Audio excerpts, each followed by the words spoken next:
Sejam muito bem-vindos ao Coluna Sem Neura, o seu podcast de qualidade, com a informação que você consiga entender. Exatamente porque eu costumo falar que a base do nosso tratamento vem de você entender sobre a sua doença. E, para me ajudar nessa tarefa, trouxe aqui o Rian, que é um grande amigo, um profissional que eu respeito muito.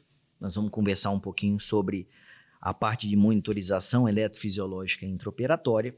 Mas antes disso, não deixe de seguir a gente nas redes sociais, curta, compartilhe, comente com as pessoas, coloque ativo o sino de notificação de novos casos que a gente vai discutir, exatamente para você acompanhar essa curva de aprendizado contínuo que a gente vem fazendo, porque a partir de agora o Rian vai fazer parte desse grupo técnico do nosso projeto, exatamente para começar a dar chancela para informação de qualidade nas redes sociais. Porque um dos motivos que me fez criar esse podcast foi exatamente porque eu comecei a perceber que a gente estava sendo bombardeado por informações sem lastro. Então eram informações vazias, com muita visualização, com muito impacto, mas praticamente sem conteúdo. Então, Rian, primeiro, obrigado pela sua presença aqui, tá? Você é um cara bem mais novo do que eu, mas eu aprendi a respeitar muito profissionalmente. A gente vem construindo uma trajetória muito bacana aqui no Espírito Santo. Só que para mim é fácil confiar em você, porque eu já trabalho com você há um tempo. E eu gostaria primeiro, para a gente começar a nossa conversa, que você mostrasse para os nossos seguidores quem é o Rian. Da onde veio a formação para você estar aqui para a gente discutir sobre esses temas em coluna. Seja muito bem-vindo, meu amigo. Obrigado, Daniel. Obrigado pelo convite, por poder falar um pouco sobre monitorização intraoperatória, né, que é uma especialidade não tão nova, mas que avançou muito nos últimos anos e revolucionou o tratamento de várias das doenças, uma delas as doenças da coluna, né? Então, eu sou formado em medicina pela Universidade de Vila Velha em 2012. Fiz residência em neurologia na Faculdade de Medicina de Ribeirão Preto, na USP Ribeirão. Lá eu fiz a minha especialização em neurofisiologia clínica e doenças neuromusculares. E depois ainda fiz o meu fellow com o professor Ricardo Ferreira, em São Paulo, de monitorização intraoperatória, né? Aqui no estado eu trabalho com a equipe da professora Rufina e a gente faz monitorização já há algum tempo, né? Eu voltei de São Paulo para cá tem 4 anos, né? Então estou fazendo monitorização aqui tem 4 anos. Cara, e já tem isso tudo que a gente trabalha junto, bicho? Já tem isso tudo. Velho, passa rápido. Puta merda. Rian, olha só, a monitorização intraoperatória, ela é uma modalidade que, assim, eu confesso para você que me trouxe uma segurança muito grande nas cirurgias, tá? E não é dando spoiler nenhum que você vai explicar muito bem isso pra gente, mas assim, é um ferramental tecnológico que ele consegue, no intraoperatório, direcionar muita coisa do que acontece e até o desfecho final, tá? Mas antes até, porque a ideia do nosso trabalho é para o público não da área da saúde, mas tem muita gente da área da saúde que não tem a menor noção do que a gente faz no centro cirúrgico, tá? Então, a primeira coisa que eu queria te perguntar é, qual é o conceito da monitorização? O que é isso daí? Entendeu? Monitorização a gente pode resumir como sendo uma supervisão contínua e dinâmica do funcionamento do sistema nervoso, né? Então, a gente não faz só mapeamento, a gente não só faz identificação, como a gente avalia questões relacionadas a prognóstico, desfechos, né, modificações de topográficas, né? Então, a monitorização intraoperatória é a parte da neurofisiologia que se ocupa do estudo da proteção, de métodos de proteção neural durante o intraoperatório, né?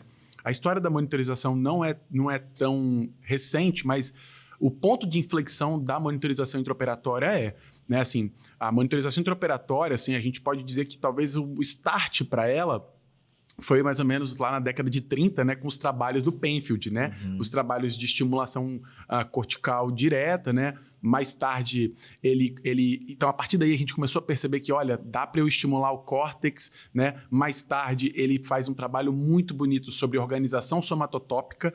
Então, a gente conseguiu demonstrar que haviam áreas específicas no córtex com uma representação motora e sensitiva, que seria o homúnculo de Penfield, né? Então, a gente conseguiu perceber que, olha, se eu estimular essa região aqui, o paciente mexe o braço. Se eu estimular aqui, ele mexe a perna. Especificamente nesse contexto ainda não era humano, basicamente eram primatas, né?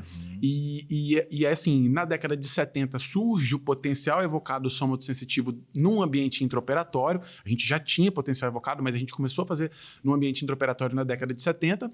E aí, qual que era o problema do potencial evocado? O problema do potencial evocado é que ele não tinha assertividade. Então, existiam cirurgias em que a gente falava assim, olha, o potencial evocado somatosensitivo que terminou perfeito, ele está ótimo. E o paciente acordava sem mexer as pernas. Da mesma forma como, eventualmente, a gente falava, olha, o potencial evocado perdeu, acabou. E aí o paciente acordava andando. Né? Então, estava óbvio para a gente que o potencial evocado do somatosensitivo, de forma isolada, ele não era capaz de predizer desfecho funcional, correto? E aí, mais ou menos nessa época, os estudos com estimulação magnética transcraniana, o TMS, eles começam a ser feitos em humanos, então a gente começa a tentar adaptar um protocolo que fosse factível dentro do ambiente de centro cirúrgico para uma estimulação específica, né? Mas sem dúvida nenhuma que assim, o ano, talvez dessa forma, né, da monitorização intraoperatória foi no começo da década de 90, quando o Taniguchi publicou um trabalho que ele permitiu, através de uma técnica chamada de técnicas de múltiplos pulsos, a gente realizar potencial evocado motor com credibilidade, que até então a gente fazia, mas ele era instável, né? Em primeiro momento, por questões anestésicas, né? Porque um dos princípios da anestesia é paralisia, então você tinha que usar bloqueador neuromuscular, e se utilizasse bloqueador neuromuscular, a gente não tinha resposta. Depois, a gente teve que tentar, não convencer, mas a gente teve que tentar achar um protocolo anestésico que não incluísse a utilização de gás, né? E aí a gente começou a ver os estudos mostrando que, olha, em qualquer proporção, gases sempre provocam redução das respostas em relação ao Propofol. Então, fomos fazendo e achamos um protocolo de TIVA com Propofol e remifentanil que fosse factível. Ok, mas agora a minha resposta ainda está instável. O que eu posso fazer? Daí a gente utilizou um princípio que eu sempre acho que, assim, que é a brincadeira da academia, né? Que todo mundo tem assim, olha, qual que é a melhor série? É 20 de 3 ou 3 de 5? Né? Essa é a dúvida. Mas qual que é o princípio aí? É o princípio da força, né? E quando você faz força, como que você gera mais força?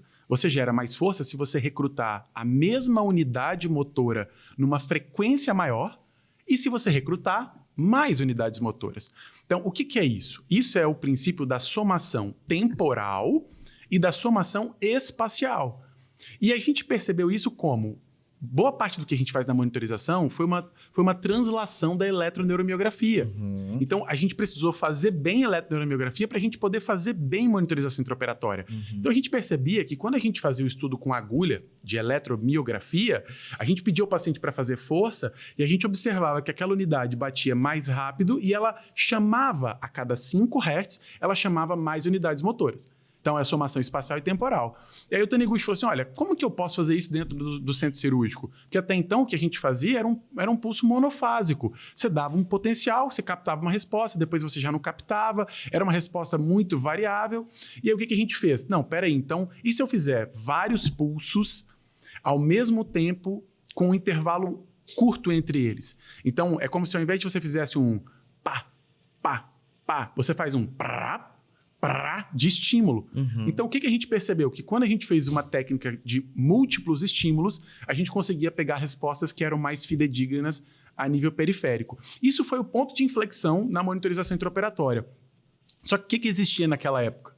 muito medo. Fala, peraí, mas você vai dar um choque no crânio do sujeito, dentro do centro cirúrgico, mas e se você queimar ele? Né? Será que não tem o risco de você fibrilar? Será que ele não corre o risco desse choque ir para o coração?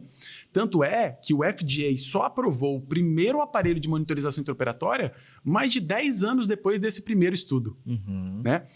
Aqui no Brasil... Você já foi depois, nos anos 2000. Não, foi 2002, se eu não me engano, 2003. Foi muito tempo depois que ela aprovou a utilização do Digitimer. Isso o FDA, né?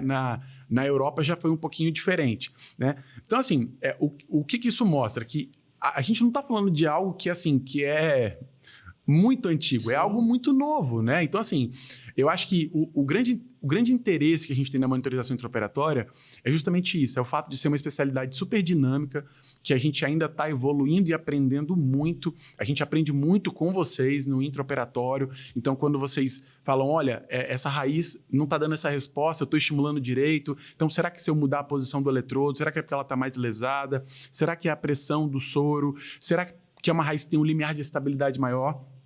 Então, são coisas que ainda estão em evolução, né? A monitorização, ela hoje, assim, ela faz parte do arsenal do médico, correto? Então, assim, eu acho que é uma escolha, né? Tem indicações específicas. Eu acho que um grande ponto que a gente sempre bate, assim, na tecla é, assim... olha, mas você não tem um estudo randomizado, duplo cego, para me provar que cirurgia cervical por via anterior, 2 níveis em estenose, né, quando a medula está apertada, eu tenho um desfecho funcional superior nos pacientes que fizeram monitorização versus aqueles que não fizeram. Tá, tudo bem. Talvez você não tenha grandes ensaios classe 1 de evidência, até pelo viés ético que a gente tem hoje em dia, né? Então, assim, isso faz com que a monitorização ela ainda tenha algumas ressalvas, correto? A gente não tem, assim, talvez, grandes estudos que sejam com nível de evidência ótimo. Hoje, assim, você bem sabe, a gente vive hoje na medicina baseada em evidência, então a gente tem essa necessidade de uma provação técnica para tudo que a gente faz, né? A gente bem sabe que na maioria das vezes existe isso, tá? Mas, assim, sobretudo para nós que fazemos neurologia, a gente sabe que tem alguns temas, algumas áreas, alguns tratamentos, algumas doenças, algumas comorbidades que você não tem um ensaio clínico nível 1 de evidência porque... não tem tempo ainda para isso acontecer. Às vezes não só não é permitido tempo. eticamente. Eticamente não é permitido, entendeu? Como que você vai comparar um paciente, olha, eu vou fazer uma cirurgia de um tumor medular e eu vou comparar, eu tirar esse ependimoma de caldequina em você com e sem monitorização. Olha, mas... Qual é a dúvida que você tem aí que a monitorização intraoperatória é superior a não ter monitorização intraoperatória? Como que você convence um comitê de ética que isso não é superior, né? Então, assim, é um pouco difícil nesse aspecto, né? Você lembra bem, né? Assim, que talvez, assim, eu não sei se você pegou essa parte, mas até o potencial evocado motor, o que a gente fazia era o wake-up test. A gente fazia teste de Stagnara, né?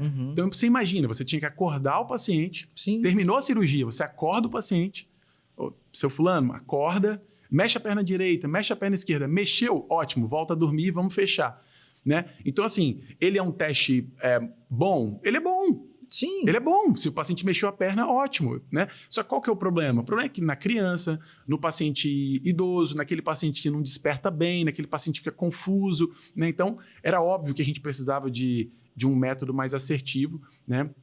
E eu acho que a monitorização intraoperatória veio para somar em muitos desses aspectos, né? E eu vejo hoje, tá, Rian? Porque, assim, a gente está numa condição, né, hoje, de que, assim, a monitorização ela é mais uma das ferramentas tecnológicas que a gente tem para aumentar a segurança do ato cirúrgico. Obviamente que isso envolve custo, é uma tecnologia como uma outra qualquer.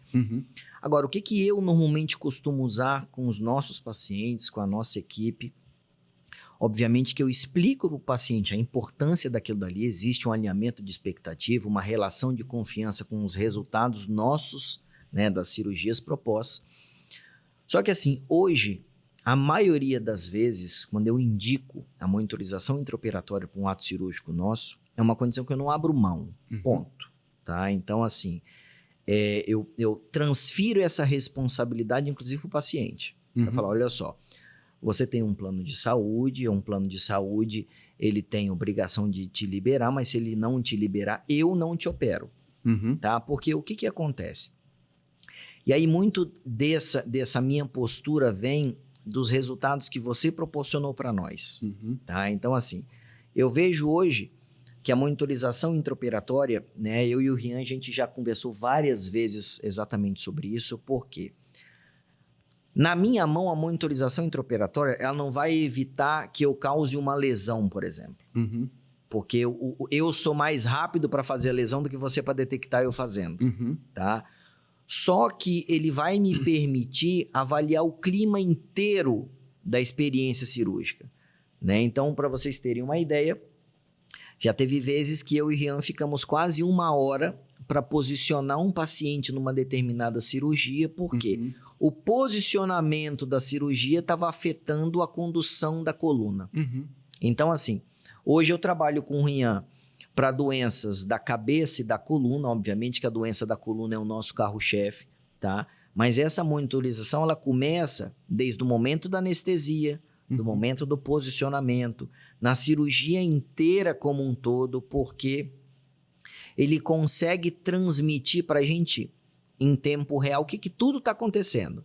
Então, se o posicionamento está adequado, se o tempo anestésico e o nível da anestesia está tranquilo, porque ela tem que ser feita para me dar conforto para operar, mas sem atrapalhar a monitorização, tá? E as etapas principais da cirurgia, a gente consegue fazer o acompanhamento disso.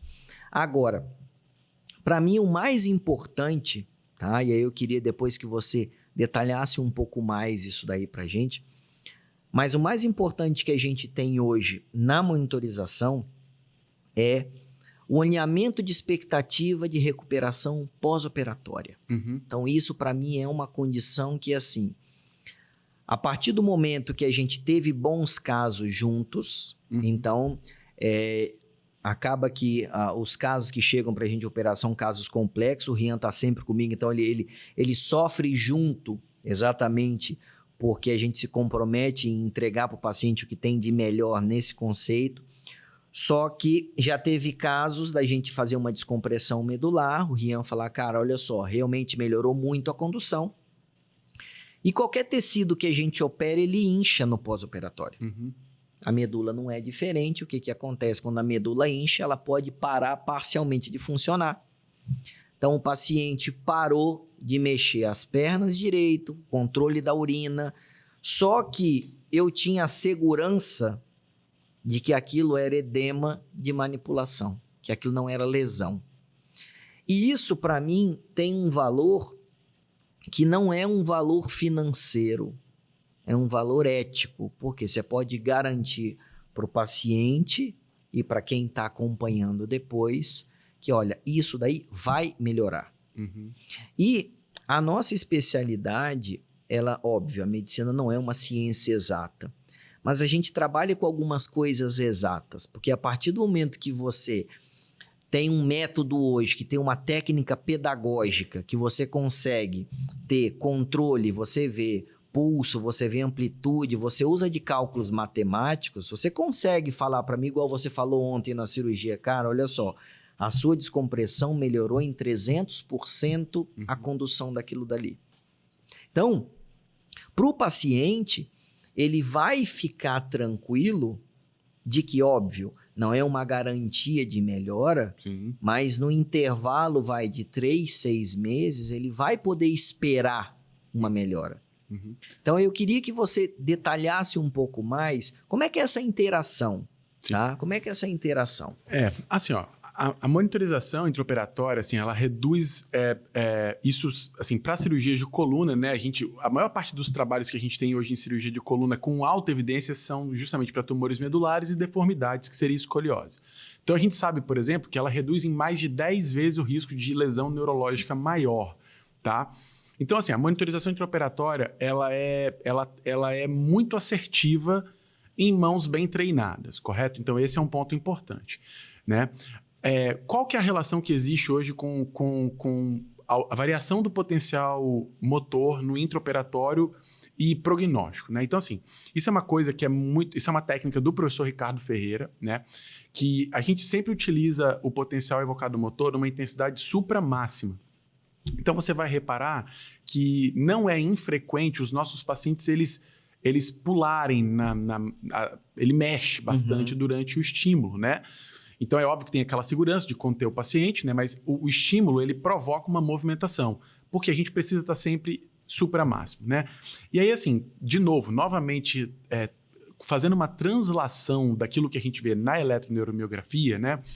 O professor Ricardo ele foi percebendo que assim, haviam alguns casos, não são todos, né, em que após, por exemplo, uma descompressão, sobretudo, por exemplo, descompressão traumática, que é muito agudo, né, uma hérnia muito aguda, né, uma estenose de canal assim, de etiologia pós-traumática, por exemplo, a gente percebia que quando a gente fazia o potencial, mantendo-se as variáveis fisiológicas e anestésicas, correto? A gente não mudava, então o paciente continuava com o mesmo HB, o plano anestésico era o mesmo, o BIS era o mesmo, tá? E então, com o mesmo regime de infusão de propofol e remfentanil, o paciente, ele, por exemplo, ele tinha um aumento do número de fases. E a gente observava, porque isso é uma coisa que a gente aqui na nossa realidade é muito factível, que é, a gente tem a oportunidade de ver o doente antes dele operar, eventualmente examiná-lo, fazer a eletroneuromiografia dele e vê-lo depois.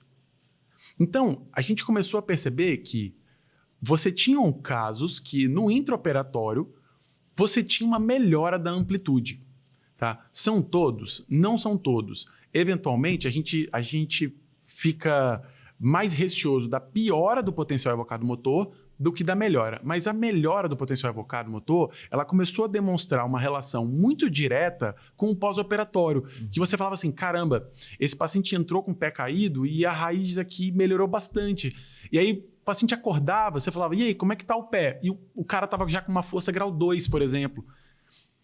Então, isso começou a chamar a atenção, né? Já tem alguns trabalhos, tá bom? Como eu falei, assim, monitorização intraoperatória, são raros os casos em que a gente tem ensaios clínicos randomizados, duplo cego, multicêntricos, tá? Mas já tem alguns trabalhos mostrando essa questão da melhora do potencial já no intraoperatório, né?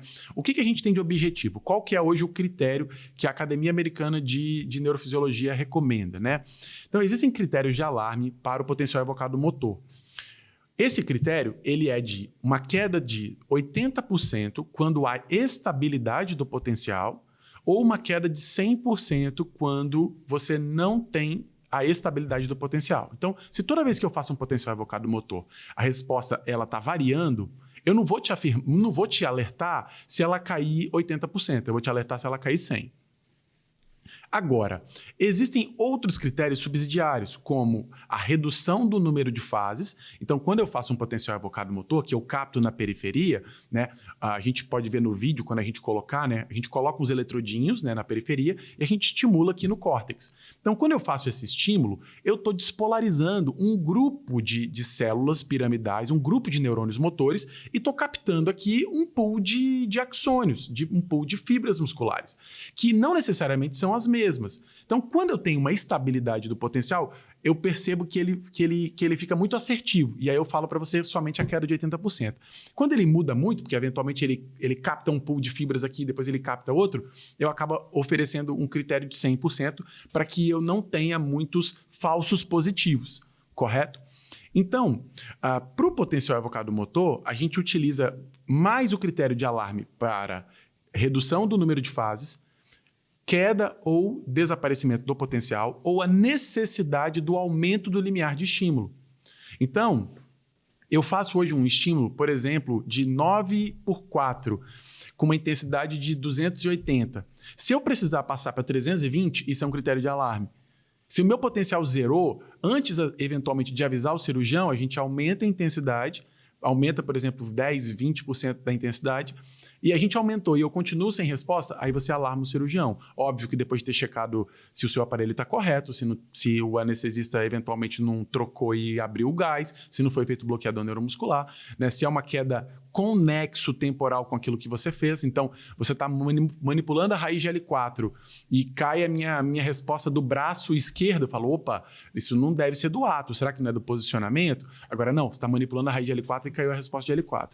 Então, essa é dessa forma que a gente lida com o potencial evocado motor. O potencial evocado sensitivo, ele tem critérios de alarme baseados numa queda de 50% da amplitude ou um prolongamento de 10% da latência, né?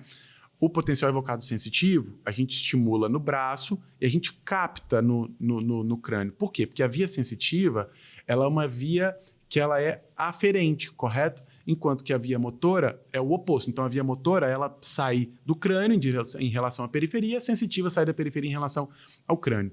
Naquela cirurgia, por exemplo, ontem a gente fez até reflexo bulbo cavernoso, né? Então, assim, cada cirurgia tem uma especificidade, né? A gente nunca vai com um protocolo que a gente vai fazer igual para todos os casos.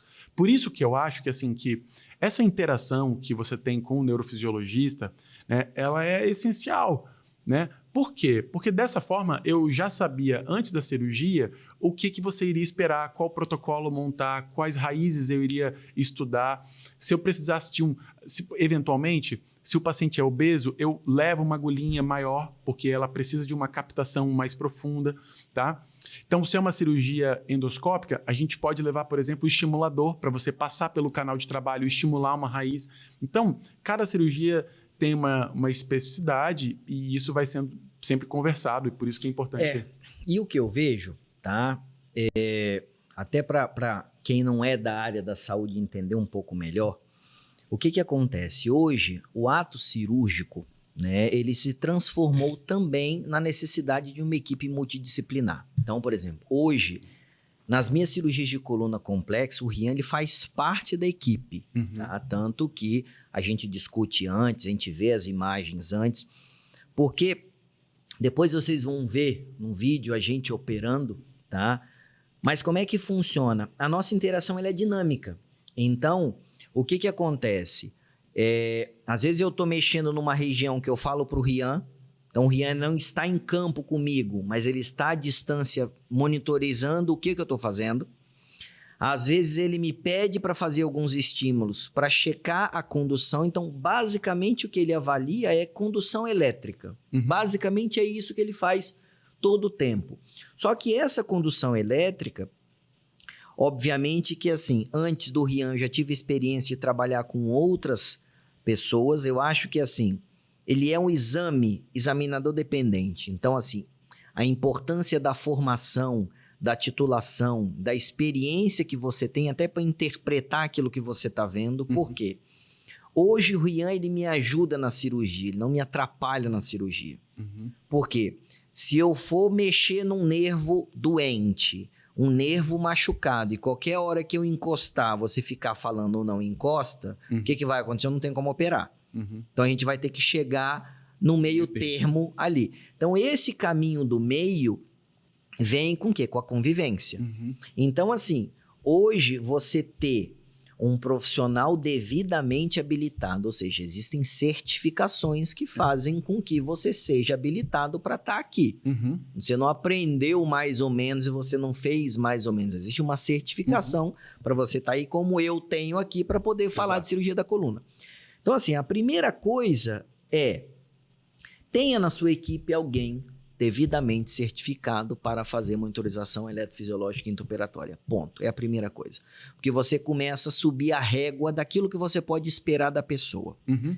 Agora, em segundo lugar, o que eu vejo é essa interação ela é construída. Tá? Então, hoje, a dinâmica nossa cirúrgica ela é muito melhor do que a primeira vez. Por quê? Primeiro que eu não sabia quem era o Rian. Sim. E segundo, você não sabia como é que eu operava. Então, depois você vai criando confiança e a gente vai conseguindo usar coisas do método da monitorização que me facilitam. Extrai mais, né? Então, por exemplo, hoje eu não uso a monitorização para ficar me vigiando. E você não precisa ficar vigiando se eu vou fazer alguma besteira intraoperatória. Agora, por exemplo, na cirurgia que nós fizemos ontem, se você não existisse no intraoperatório, talvez eu teria descomprimido mais do que eu descomprimi, talvez desnecessariamente. Por quê? Você vai avaliando em tempo. Então, eu vou avaliando a condução elétrica e foi chegando um determinado momento da cirurgia que você falou, Daniel, olha, tá melhorando. Ou seja, significa que o que a gente está fazendo está surtindo efeito. Só que chegou num determinado momento que você falou, Daniel, cara, melhorou muito. Porque de tempo em tempo, o próprio Rian vai pedindo para fazer esses estímulos para a gente ir acompanhando. Só que o que acontece? Chega um determinado momento que eu vi que eu estava fazendo muita coisa e a gente não estava melhorando mais como estava. É onde eu entro falando, olha, eu tenho uma doença degenerativa, num paciente com múltiplas comorbidades. Então, se eu aumentar mais aqui, quem me ensinou a operar a coluna falava o ótimo é inimigo do bom. Então, a dúvida é exatamente o que a monitorização me ajudou, por exemplo, ontem. Cara, vamos parar por aqui? Por quê? Porque a gente teve uma melhora de 300% do padrão. Então, assim, quando a gente opera principalmente uma estenose, e é um alinhamento de expectativa que eu faço com os pacientes, principalmente num contexto como foi ontem, que já era um paciente com uma polineuropatia grave, uma estenose grave de canal com múltiplas comorbidades, a ideia da cirurgia inicial é evitar que piore. Sim. A melhor é bônus. Então, quando eu faço uma cirurgia num paciente grave, que eu não pioro, e eu faço com que ele melhore pelo menos 300%, eu já tenho um ganho exponencial de recuperação. E isso, obviamente, vem do aparato tecnológico que a gente tem para fazer a cirurgia, mas eu não poderia fazer isso sem a monitorização intraoperatória e sem alguém que soubesse usar o que a monitorização intraoperatória vai trazer para mim. Por quê? O que acontece? Lá atrás, em 1970, 1960, permitia-se você chegar e falar, ó, vai ficar bom e no final tá ruim. Hoje não mais. Então, se eu chego para você ou você chega para mim e fala, Daniel, olha só, melhorou 300% e esse paciente acorda e não tá mexendo nada, não dá. Entendeu? Então, assim, esse aparato tecnológico, ele vai me ajudar exatamente porque quando eu tô operando, cara, eu tô focado na cirurgia, não tô focado na anestesia, no posicionamento, porque eu tenho um monte de campo em cima do paciente. Então, às vezes, aquele posicionamento é o que você falou, é um braço que tá dobrado errado, e às vezes ele vai ficar 3 horas dobrado errado e eu posso ter uma lesão do nervo. Sim. Entendeu? Só que isso daí, quem vai me ajudar? A monitorização. Então, assim, uma sugestão que eu dou agora para os cirurgiões de coluna, tá? E isso é uma condição que, assim, infelizmente, né, na minha realidade, se eu pudesse ter a monitorização em 100% dos meus pacientes, seria uma segurança muito grande. Eu tenho, na maioria deles, de uma cirurgia de mais complexidade. Agora, casos complexos, não abram mão da monitorização intraoperatória. É a primeira coisa. Porque, assim, é uma condição, principalmente quando você tem um vínculo técnico, né, com quem está fazendo aquilo dali, me ajuda muito. Principalmente hoje, né, porque aí você vai sentindo segurança na técnica, a gente vai extraindo o que ela tem de melhor. Então, hoje, nós temos, por exemplo, estimuladores pontuais de nervo. Cara, que eu achei genial quando o Rian me apresentou isso daí. Por quê? Eu consigo estimular o ponto onde eu estou mexendo. Então, eu aumento ainda mais a sensibilidade da minha análise. Porque é o que vocês viram. Ou o estímulo sai do cérebro, passa por tudo e chega lá, ou sai da periferia, corre por tudo e chega para o cérebro. Só que se eu fecho um circuito mais curto, eu aumento o resultado do que eu estou analisando. Então, hoje, eu consigo, com um estimulador desse, falar, olha só, eu quero ver apenas tal raiz que eu estou mexendo. Não quero nem para cima e nem para baixo, só aquilo.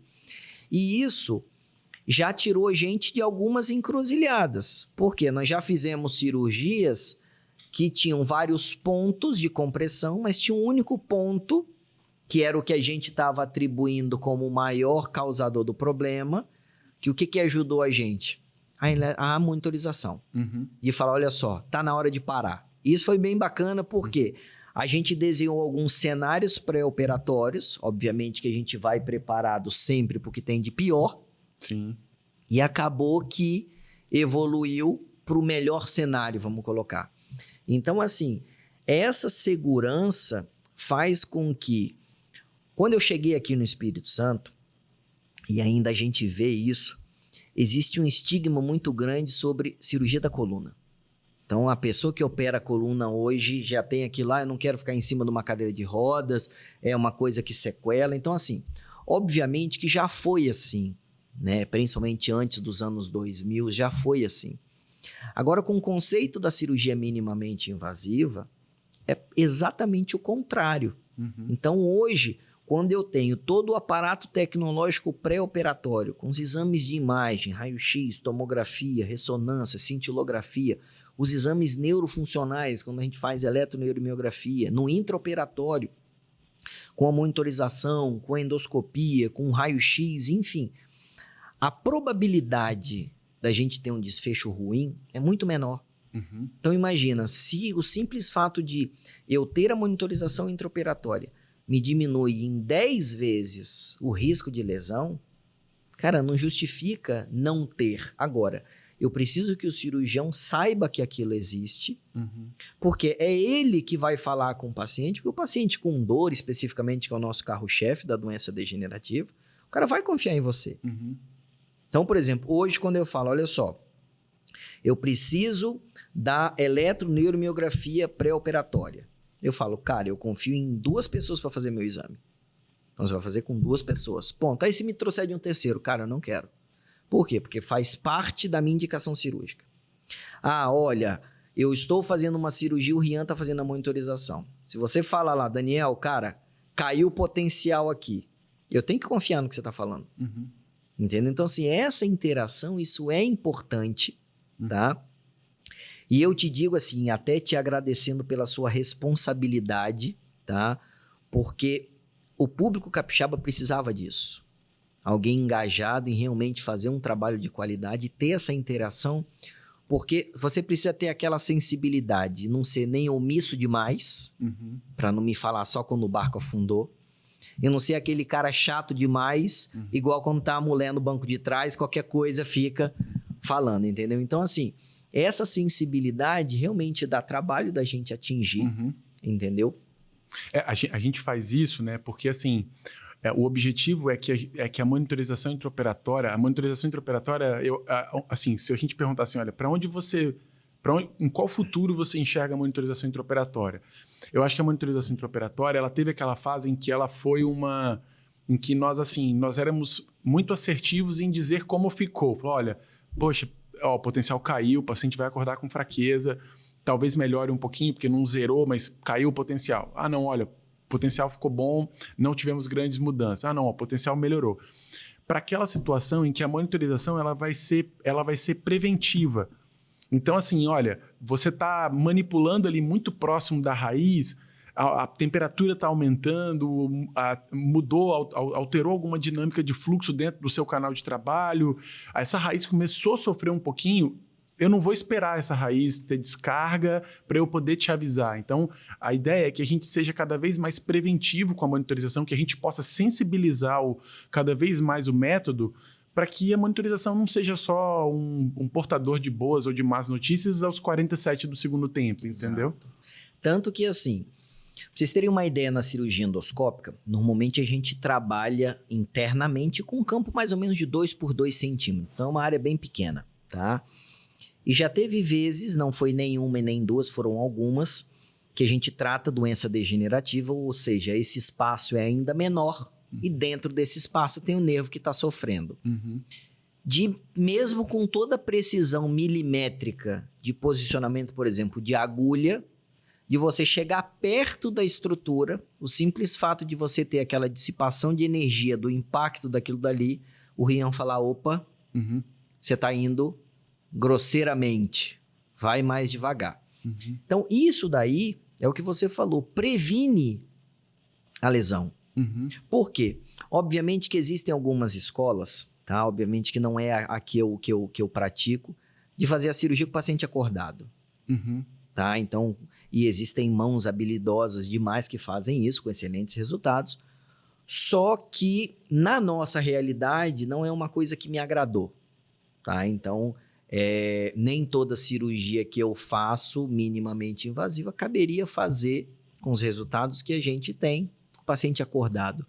Então, assim, hoje, a segurança que a gente tem, né, aqui no Espírito Santo, com essa interação que a gente tem, é a mesma que, por exemplo, eu tinha em São Paulo com a equipe de lá. Então, assim, isso para o público capixaba é interessante saber que o que tem de alta tecnologia aqui é exatamente a mesma coisa. Porque a gente aqui tem aquela síndrome do cachorro vira-lata, né? A gente sabe, acha que aqui a gente não tem nada de bom. E muito pelo contrário, muita gente daqui, para não dizer a maioria, veio de lá. Então, por exemplo, eu vim de lá, minha formação é daqui, mas eu fiz lá e voltei para cá. Por quê? Porque eu gosto da família, eu gosto da praia, eu gosto do Espírito Santo, que eu imagino que deva ser o motivo pelo qual você voltou. Entendeu? Agora, aqui a gente vem conseguindo fazer coisas de alta tecnologia. Entendeu? Ciência pura e aplicada a gente vem conseguindo fazer aqui. Né? E eu vejo que a monitorização intraoperatória é uma coisa que, junto com a cirurgia minimamente invasiva, com a endoscopia, ela está em franco crescimento, tá? Então, existem algumas áreas hoje que, como elas estão em crescimento ainda, nós não vamos ter trabalhos com nível de evidência elevado. Por quê? Porque a gente está vendo a ciência ser desenvolvida. Por isso que a gente tem que ter muito respeito e muita responsabilidade no que a gente faz. Sim. Entendeu? Então, eticamente eu não vou testar algumas coisas, mas a gente sabe como é que funciona. Entendeu? Então, eu vejo que hoje a monitorização é uma ferramenta que eu não abro mão, tá? E eu queria que você, né, nessa fase, já para os 45 do segundo tempo, como você falou, deixasse para o nosso público, Rian, obviamente que essa vai ser o primeiro de alguns encontros que a gente vai ter, tá? Então eu já estou te escalando como fazendo parte do nosso grupo técnico, tá? Aqui no Coluna Sem Neura. Mas eu queria que você deixasse uma mensagem, óbvio, para o público leigo é importante, mas de conscientização, cara, para os cirurgiões sobre a importância da monitorização. Eu acho assim, a primeira coisa para o cirurgião é dizer que a monitorização intraoperatória ela é um ato médico, correto? Então, a gente ainda, infelizmente, tem algumas situações em que você tem a monitorização intraoperatória sendo feita por não médicos, tá? E assim, no Brasil, a legislação brasileira, ela não tem ressalvas quanto a procedimentos que você possa fazer sendo médico. Então, você opera a coluna, mas pela legislação brasileira, se você, a partir de hoje, quiser fazer cirurgia estética, por exemplo, você pode fazer. Infelizmente. Vai ser por sua conta e risco, mas você pode fazer. Não tem ninguém que vai te proibir por conta disso, né? E a monitorização, ela, além de um ato médico, a gente reforça a importância do neurofisiologista, né? Hoje existe um título que é concedido por uma prova da Sociedade Brasileira de Neurofisiologia Clínica, né? E quando você se forma como neurofisiologista pela residência e pela obtenção do título, você ganha um registro de especialidade, né? Então, o que a gente pede sempre assim, é que exista essa valorização, né, como ato médico e, sobretudo, aquele feito por um neurofisiologista habilitado. Eu acho que assim, isso é proporcional às suas expectativas, né? Assim, dentro de um ambiente cirúrgico, por mais que todos tenham uma participação, o centro daquela responsabilidade ainda é o cirurgião. Então, compete ao cirurgião saber quem é o neurofisiologista que estará com ele, né? O quanto esse neurofisiologista pode ajudá-lo, o quanto... Eu acho que a melhor maneira de você, assim, digamos que escalonar o nível da monitorização intraoperatória é um cirurgião bem treinado. É um cirurgião que sabe usar a monitorização intraoperatória. Porque isso afasta o profissional que não tem um treinamento muito bom. Isso é importante porque, assim, Eu gostaria que aí, para os cirurgiões de coluna, não é alguém que vai te vigiar. É alguém que vai estar junto com você na trincheira. Entendeu? Então, assim, eu não tenho medo do Rian junto comigo. Muito pelo contrário, você está na trincheira tomando tiro junto comigo.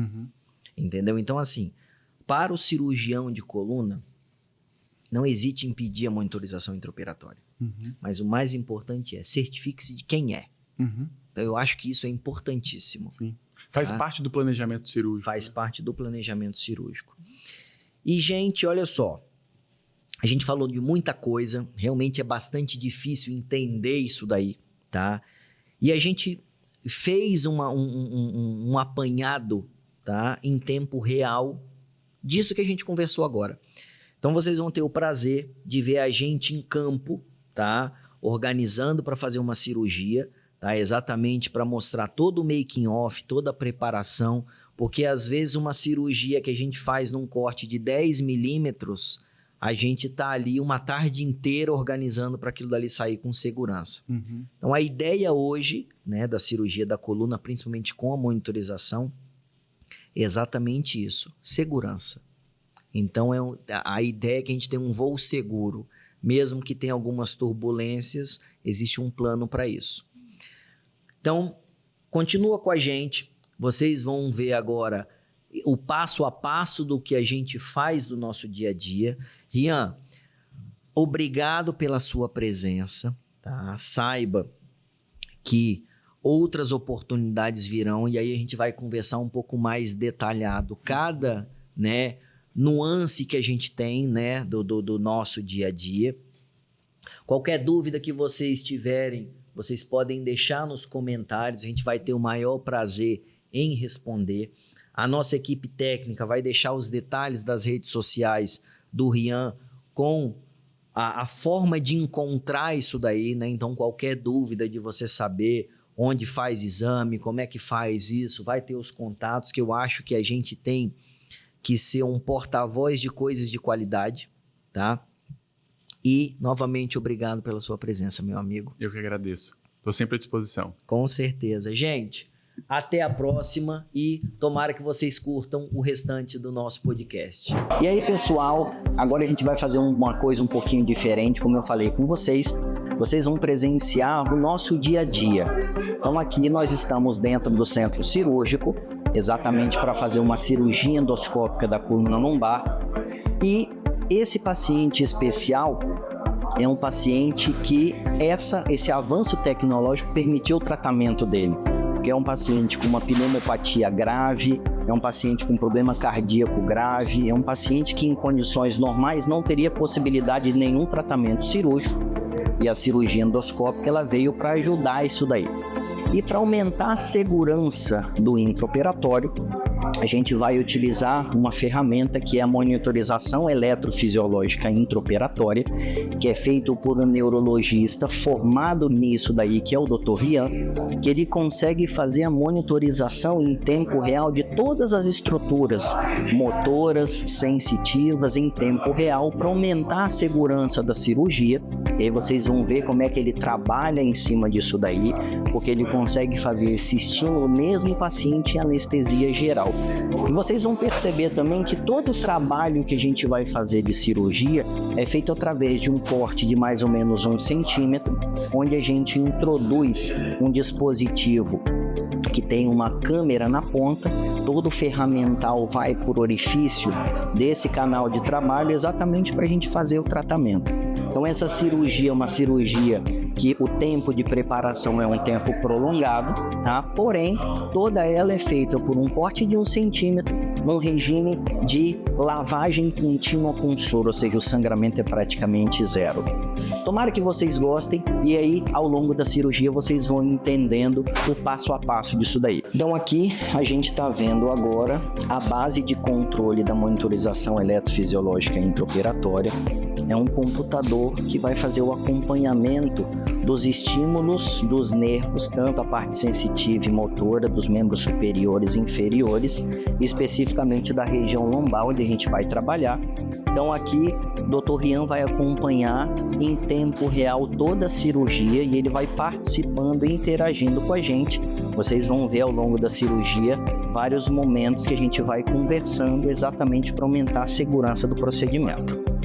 Aqui a gente tem a torre de imagem, é um dispositivo que é conectado na câmera que a gente usa no intraoperatório, onde eu tenho vários equipamentos que vão aumentar a segurança do procedimento. Então eu tenho equipamentos de cauterização por radiofrequência, eu tenho bomba de infusão de soro do intraoperatório para controlar o fluxo, controlar a pressão. Eu tenho uma imagem em alta definição exatamente para melhorar a resolução do que eu vejo. Então tudo isso são dispositivos de alta tecnologia incorporados para aumentar a segurança da cirurgia da coluna. A gente padroniza que tudo à esquerda a gente coloca um número ímpar e tudo à direita a gente coloca um número par. Então C3. Aqui a gente tem o eletrodo de C4. Para trás a gente tem o eletrodo de CP3 e CP4, que são os eletrodos do córtex somatosensitivo primário. Porque se isso aqui é o sulco central, eu avanço 1 centímetro, eu tenho o giro pré-central, eu atraso um pouquinho, eu tenho o giro pós-central. Então eu tenho o córtex motor e o córtex sensitivo.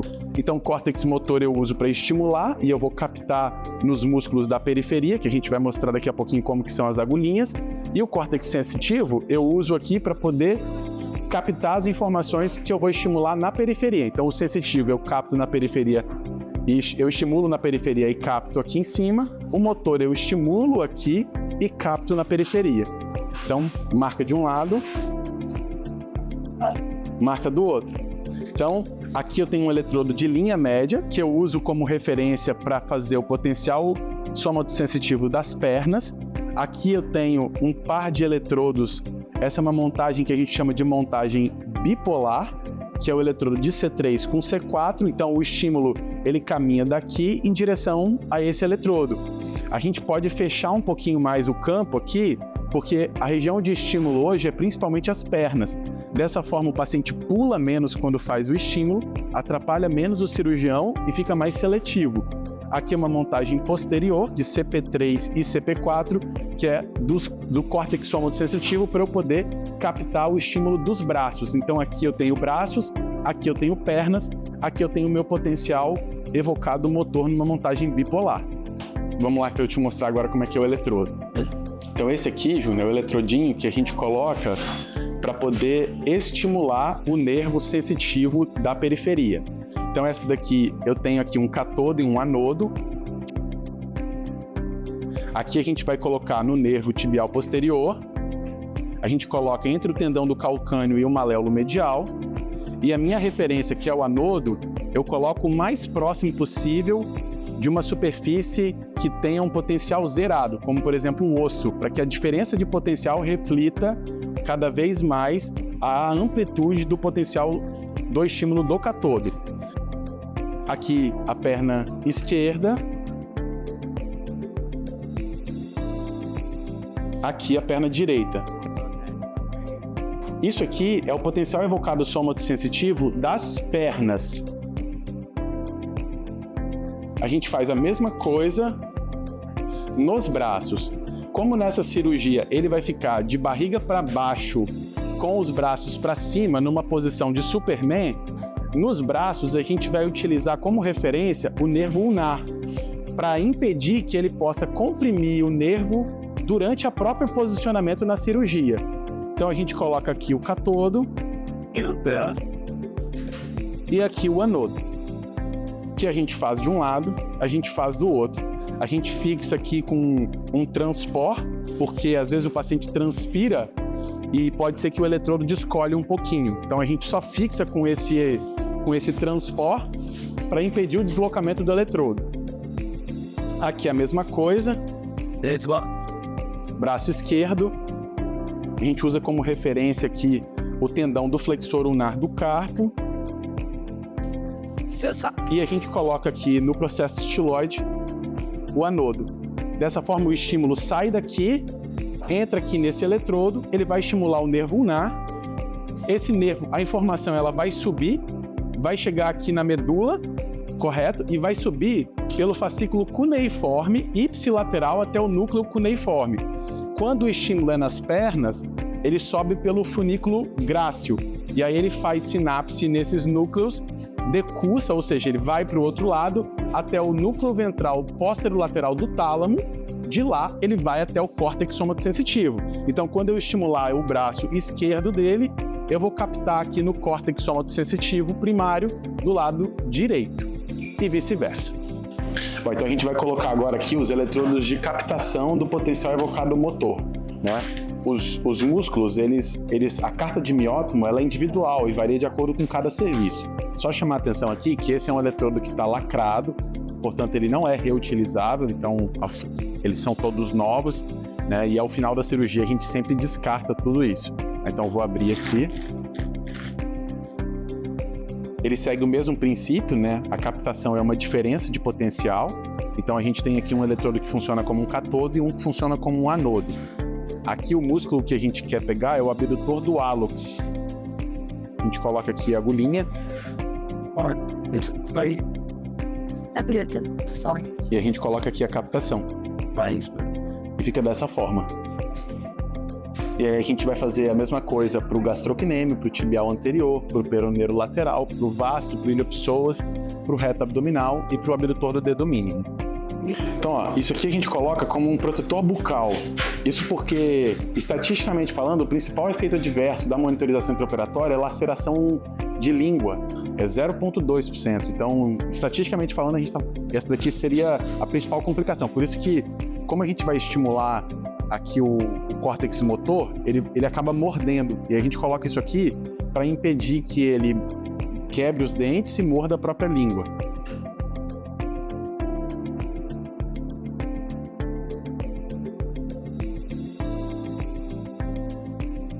Muito bem. E esse aqui são os eletrodos que a gente coloca no crânio. A gente coloca esses eletrodos aqui para poder fazer os estímulos e captações. Então esse aqui é o eletrodo de FPZ.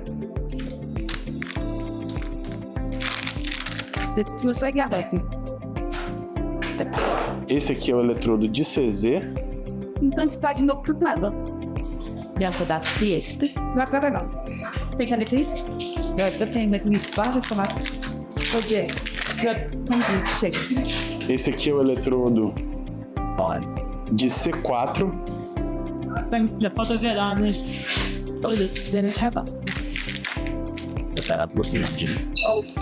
Aqui é o eletrodo de CP4, que é o eletrodo do córtex sensitivo. Ele fica um pouquinho para trás. Aqui vai ser para as mãos. Esse aqui é o córtex somatosensitivo que faz a captação dos pés.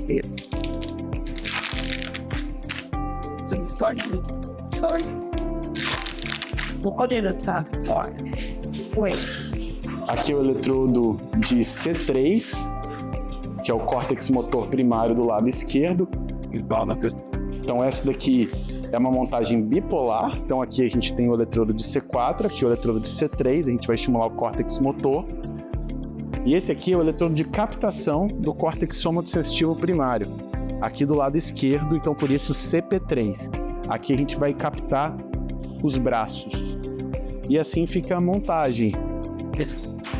Essa é a nossa montagem.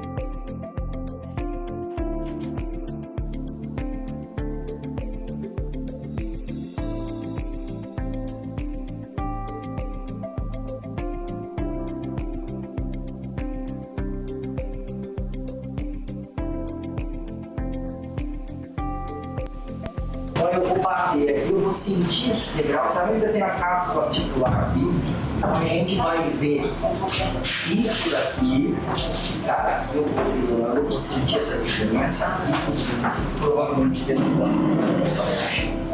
porque o que acontece? Se eu não tivesse aquela estrutura opaca, o que eu estava pensando? Em botar o puxinho aqui na base do espinho.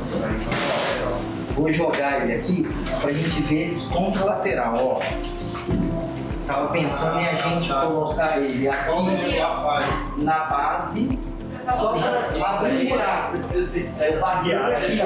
Exatamente. Por quê? Se eu crio esse espaço daqui para cá, eu já ganhei um espaço no espinhoso. Entendeu? Só que para eu fazer isso, eu vou precisar ter um outro ponto matéria. Eu não sei se por essa relação é suficiente eu bater aqui. Não, mas eu vou trocar. Vai ser arriscado demais para não ter um benefício por causa disso aqui, ó. Porque para eu conseguir jogar pranchado, eu preciso angular mais aqui. Bom, então essa daqui é a tela da monitorização intraoperatória. A monitorização ela é multimodal. Então aqui no canto esquerdo a gente tem o potencial evocado somatosensitivo, aqui do membro superior esquerdo, direito, membro inferior esquerdo e direito. Aqui uma tela de varredura livre, que é uma tela de monitoração em tempo real de todos os nervos que a gente colocou ali, as agulhinhas. E aqui uma tela de eletroencefalograma, tá bom? Aqui no finalzinho, esse número aqui é o CEF, que a gente consegue ajudar a anestesia para saber o grau de profundidade anestésica, porque essa é uma cirurgia que a gente não utiliza bloqueador neuromuscular. É uma cirurgia que utiliza TIVA, que é anestesia venosa total. Nessa cirurgia, está fazendo Propofol e remifentanil. Então essa daqui é uma cascata, uma tela em cascata do potencial evocado somatosensitivo. Isso para a gente poder acompanhar de perto os critérios de alarme, que inclui o prolongamento da latência e uma queda da amplitude. Essa voltinha aqui é o P37, esse daqui é o N20. A gente percebe nesse caso que tem um prolongamento difuso, muito provavelmente por conta da diabetes que ele possui. Essa aqui tem uma tela bem importante, que é a tela do reflexo bulbo cavernoso. Tá? Aqui disposto em cascata, eu vou soltar aqui para a gente ver como que aparece.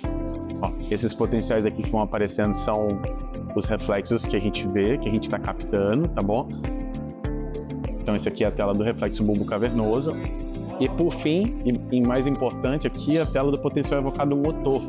Tá? Aqui disposto num ganho de 30 microvolts, exceto os braços de 50 microvolts, tá bom? Porque a resposta é maior.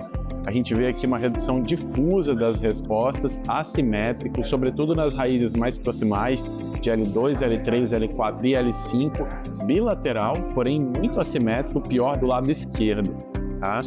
Então, assim, essa é a tela da monitorização intraoperatória. Monitorização é supervisão, então a gente vai acompanhar isso aqui durante toda a cirurgia. Então agora, o paciente já está devidamente anestesiado, anestesia geral, ele está de barriga para baixo, a cabeça está aqui, as pernas estão aqui. Então aqui a gente já tem todo o aparato que a gente usa para fazer endoscopia. Esse instrumento aqui é o intensificador de imagem, então é o raio-x em tempo real que a gente usa para localizar as estruturas internas. Então eu vou ter a visão disso na cirurgia todo o tempo. E do meu lado esquerdo eu tenho a torre de imagem, que é onde eu vou utilizar a câmera lá dentro para eu poder ver as estruturas internas. Então toda cirurgia é feita por meio dessa câmera, tá? E a gente faz a marcação aqui, então toda cirurgia é feita mais ou menos por um corte de 10 milímetros, ou seja, toda cirurgia é feita por esse único ponto, tá? Os ferramentais, eles entram por aqui e a gente vai identificar as estruturas em cima disso. Agora vamos começar, que aí vocês vão ver todo o preparativo disso.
Então aqui a gente escolheu uma região no começo para isolar, aqui como referência, então eu tenho aqui a base de espinhoso de L3, aqui é o começo da linha esquilolaminar, aqui é a porção inferior da lâmina de L3 do lado esquerdo, a lâmina, porção superior de L3 do lado direito, aqui é parte do ligamento amarelo.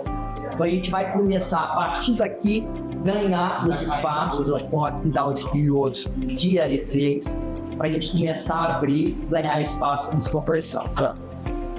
Sim.